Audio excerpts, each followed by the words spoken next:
You see these two A goals, setting goals to do what you know you can do.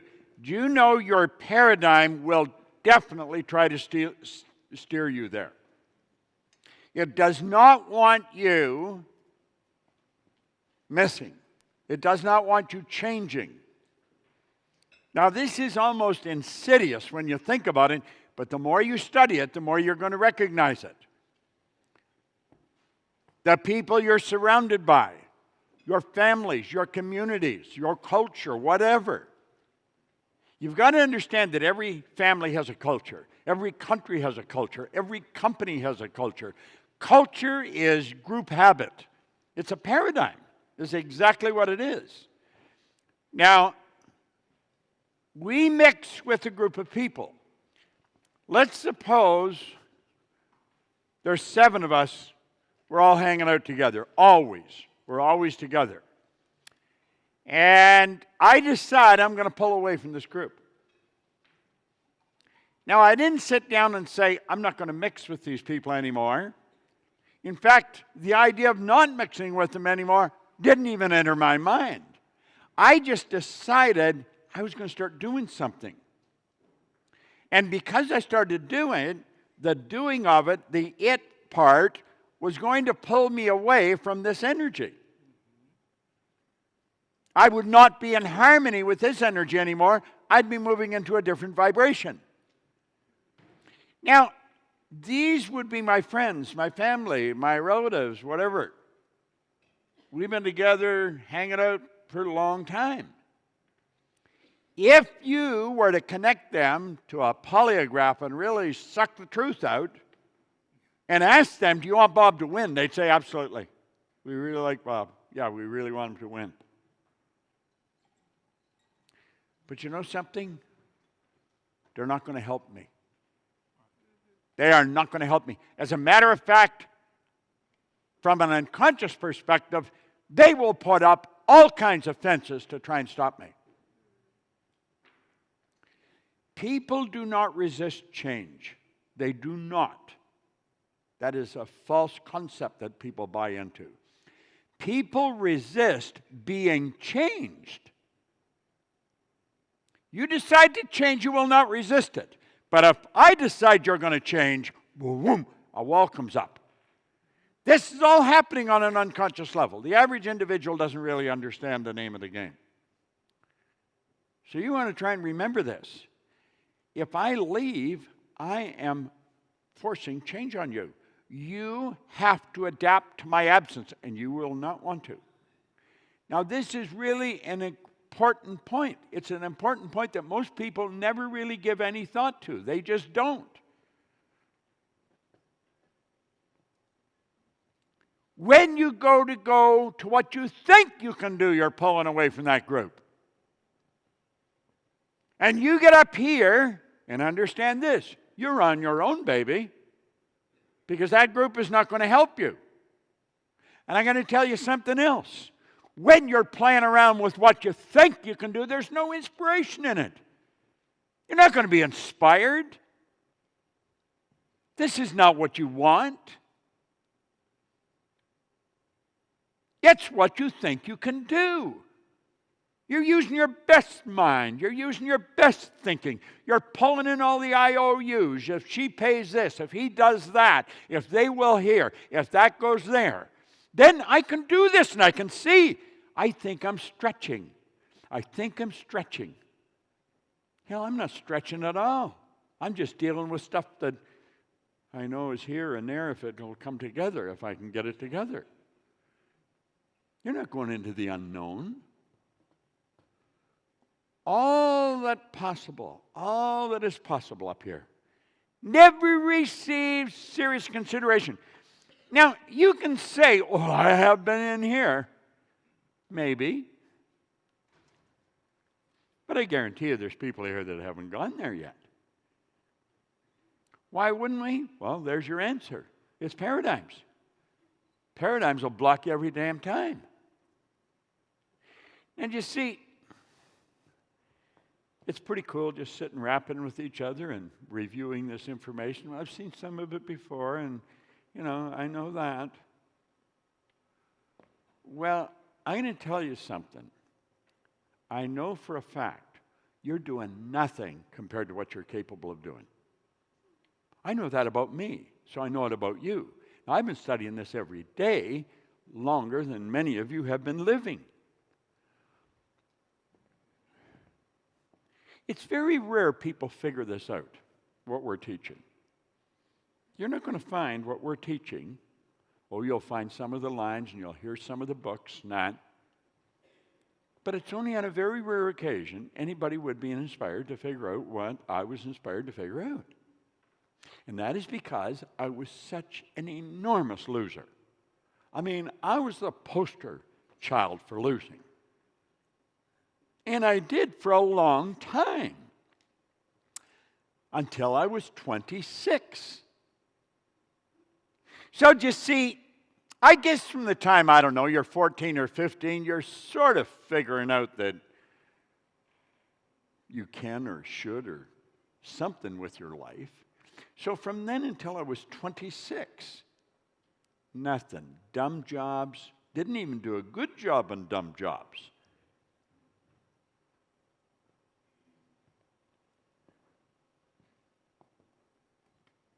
I think I was so shocked when I started to realize that this wasn't a fairy tale. This was not a fantasy.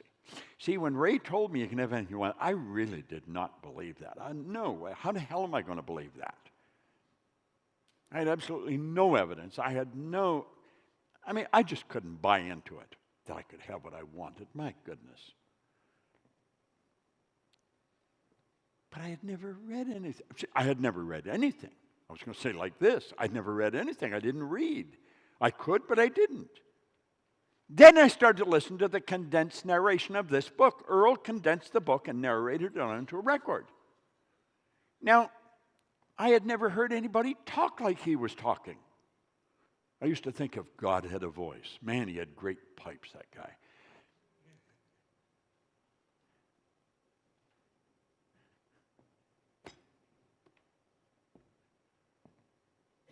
I had to figure out what happened. I was doing everything right, but I didn't even know what I was doing. But here I am. I had bags full, literally bags full of money. In England, how many are from England? Anybody? Well, they're always on the fiddle. You know what that means. How many know what that means, on the fiddle? It means you're screwing around with the government. You're not paying your taxes. You're dealing in cash as much as you can. And so people would come in, I was selling business, and they would pay cash.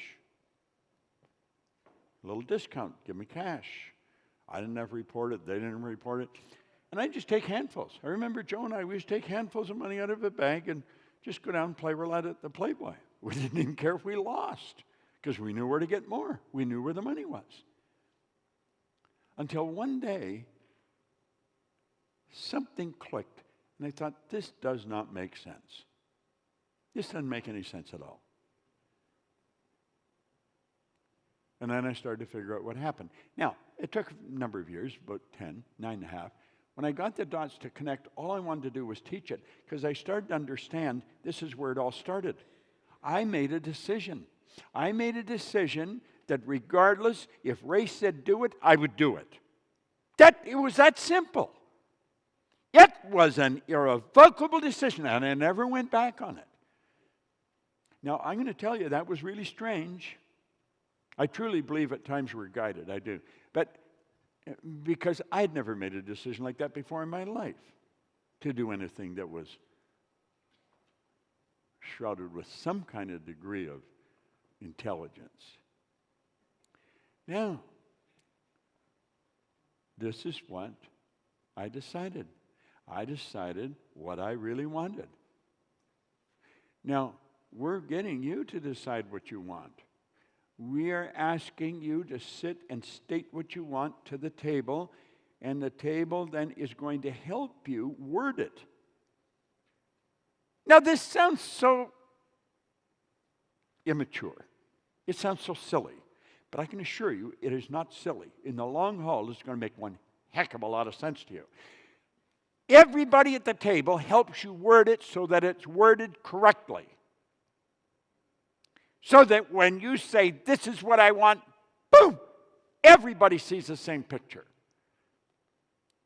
Now, I don't know how many times I've told you that in here, but I know I've told you a number of times. Do you know when we start snapping, that's what you're going to be going from table to table, and everybody's going to go to every table, and everybody here is going to know what you want, and everybody here is going to offer to take their contacts and help you get what you want. But I'll tell you something else. Somebody's going to sit down and say, this is what I want, and everybody's going to think, what do you mean? Like, they're not going to get the picture. You know why? Because you didn't create the picture. This is really, really important to execute this whole thing. Now, we have tested this 6 ways to Sunday. This was put together myself, Bernie Dorman, Mark Victor Hansen, Jack Canfield, Lee Poulos. There was a group of us, pretty sharp operators. I mean, we were rocking in different areas. And we came together. We formed a mastermind, and we designed this. And I'm going to tell you, I could tell you some phenomenal things that has happened because people follow this. Now, you go there. You don't go there. Where do you go? This is where you go. This is where you've got to make a decision to go. You've got to stretch. You really got to stretch. You got to get up there where the air is a little thin. This is where your paradigm is going to start screaming at you. Who the hell do you think you are? You're sitting there all by yourself. There's a room full of people, but you're all alone. And the paradigm is talking to you. It does not want you to go there. Believe me, it doesn't. I think everybody could relate to this. You're really shy. And all of a sudden, you find yourself in a whole room full of people that are laughing and having a great time. You don't know anybody. And you've got to go around and introduce yourself to everybody, but you're really shy. Who can relate to what I'm talking about here? That'd be damn difficult, wouldn't it? Oh my God, I don't care what the price is. I don't want to do it. Well, it's your paradigm that would be stopping you, see? It's your paradigm stops you from writing down what you want. It's your paradigm that's going to stop you talking about it. This is what you really want. You don't have to know how to do it. You don't have to know where the money's coming from. You don't have to know where anything's coming from. This was one shy guy standing at the back of the ballroom in the Ohio Harriet. In the O'Hare Hyatt. Ohio Harriet. You know. We've got a Becca works for us, and we have a Mikey works for us, and I'm getting Mikey and Mecca, and man, I'm always getting them screwed up when I'm talking to them. Right? But I was standing at the back of the room at the O'Hare Hyatt when Bill Gove, and that's when I realized if he's doing that, I can do it. I'm going to get him to teach me. And he did, and I did. And today I'm standing here just as comfortable if I was at home petting the dog. I am not remotely concerned what you think of me.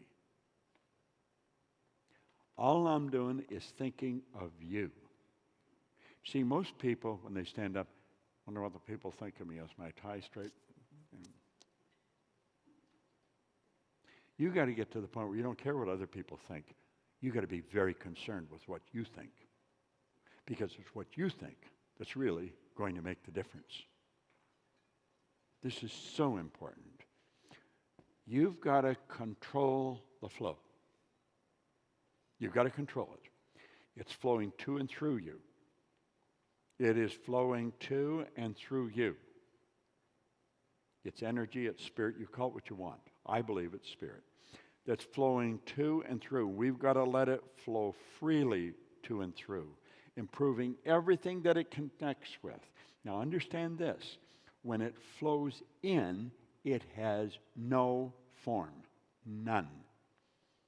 We give it form. We give it direction. It's the thoughts we're thinking. It's the thoughts that we may be thinking because we hear somebody saying. Most people are controlled objectively. They're not controlled subjectively at all. They are not in control of their subjective mind. It's whatever's going on around them. They're a product of their environment. Now, you've got to know you're a mass of energy. You know you are. You know this. You may not understand it in any great depth. That doesn't matter. You know it. This thing you're living in is nothing but a mass of energy. Energy operates on frequencies. Spirit operates on frequencies. Okay? And we've got to know there is a zillion levels. Now, we know that they're all connected. Every frequency is connected to the one above and the one below.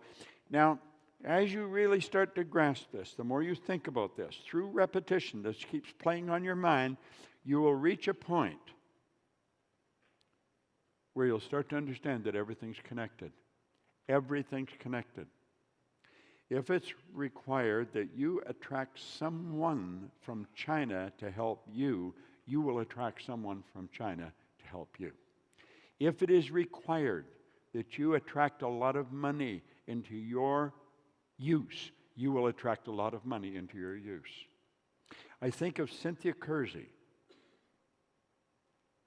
Cynthia got an idea that she was going to build schools for kids in Africa. And then she got the idea, I know what I'll do.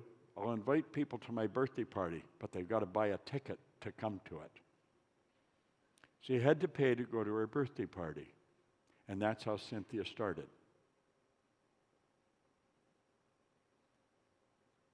She attracts millions of dollars today. She needed millions. And she needs more millions, and she is attracting them. Whatever you need, whatever you need. You've got to begin using your higher faculties, though. And I can assure you, you don't use them anywhere near as often as you could or you should. I know I don't. This is something I am consciously and deliberately working at all the time. It's the repetition of this that really makes an enormous difference.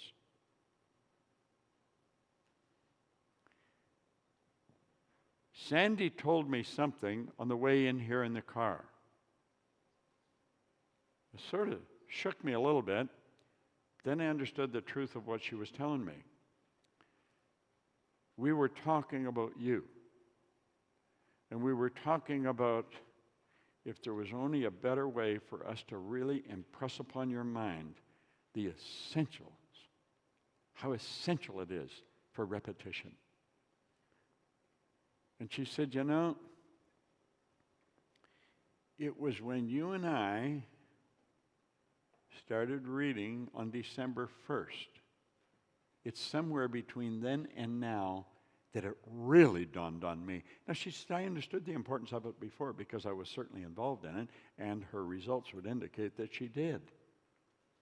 So what she was really telling me, we have been reading the same thing since December 1. We have not missed a day. What she was really telling me is that there are levels of awareness and greater levels of awareness.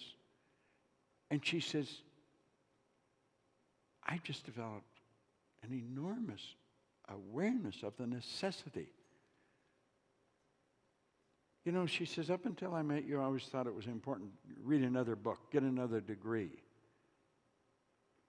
Precedent ruled her world.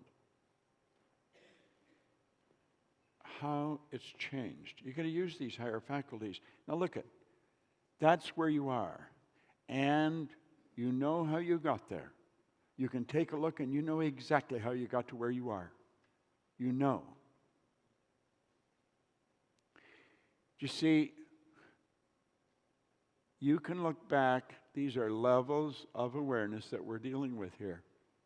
So you can reflect back on your life. And you can see the twists and turns in the road. We've all had many. Some of us have had really bad experiences. Terrible. You should not regret those. They were necessary to make you who you are, to prepare you to do what you're going to do. You should never want to have changed anything in the past. People ask me if I could go back and do it over with what I know now. I said I'd do exactly the same damn thing. I wouldn't want anything to change.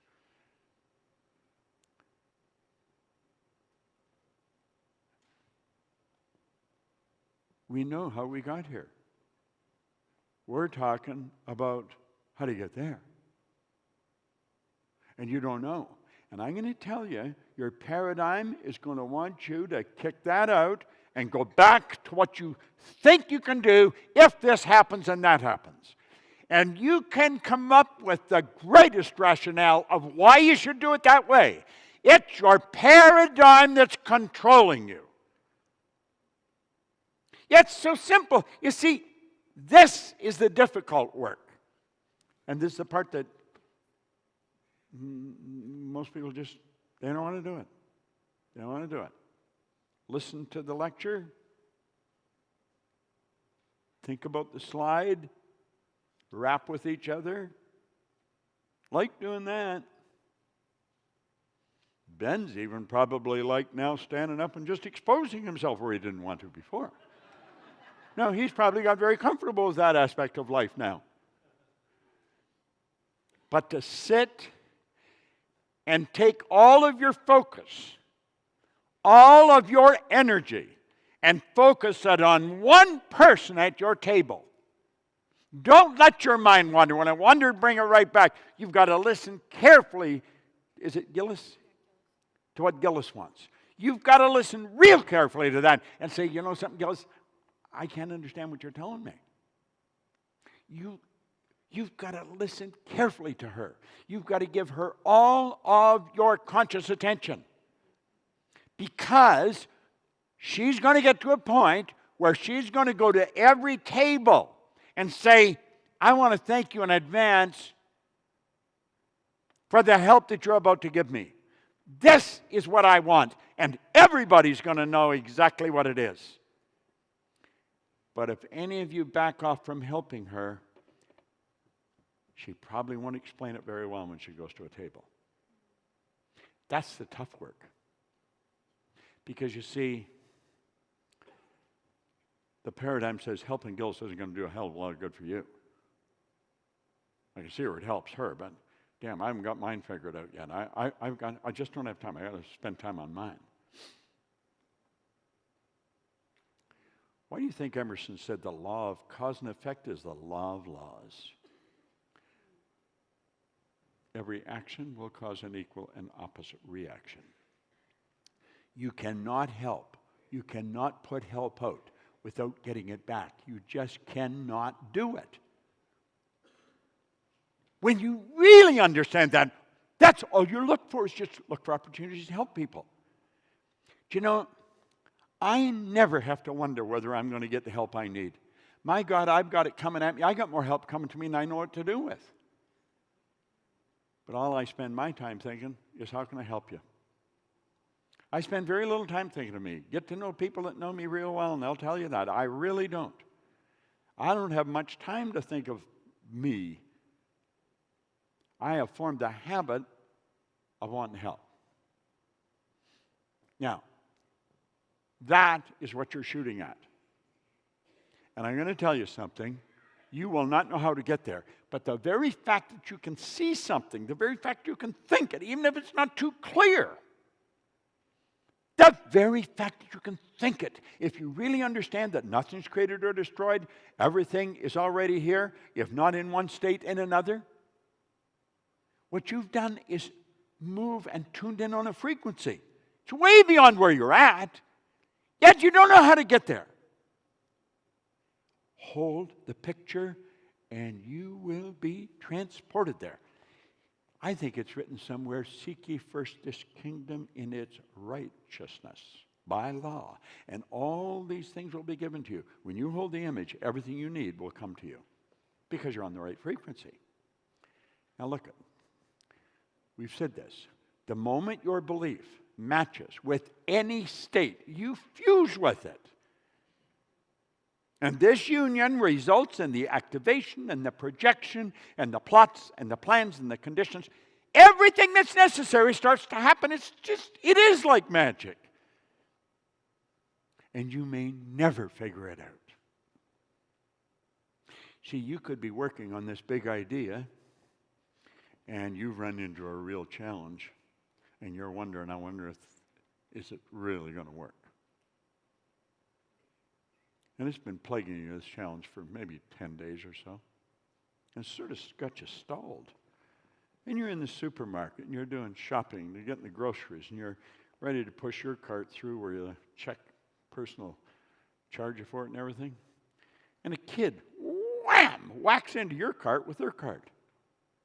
And you're like, and as you look, the headline on a rag tabloid that's near the cash register triggers something in your mind and you solve the problem. You might just walk away from the groceries and the cart and everything going, work on it.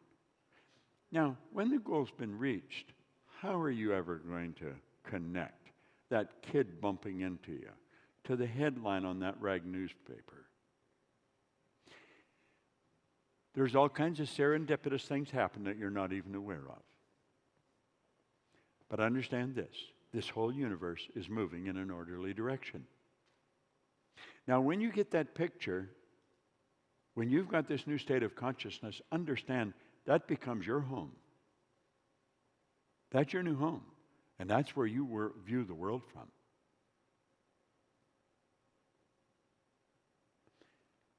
It's your workshop. That's where you're living. And if you're observant, you're going to see outer reality shaping itself upon the model of your imagination. Now, as I'm saying that, I just thought of my own situation and the world that I've created for me and how different it is. And if this were not true, how I would never be here. Never. If I was alive, my circumstances would be so completely different.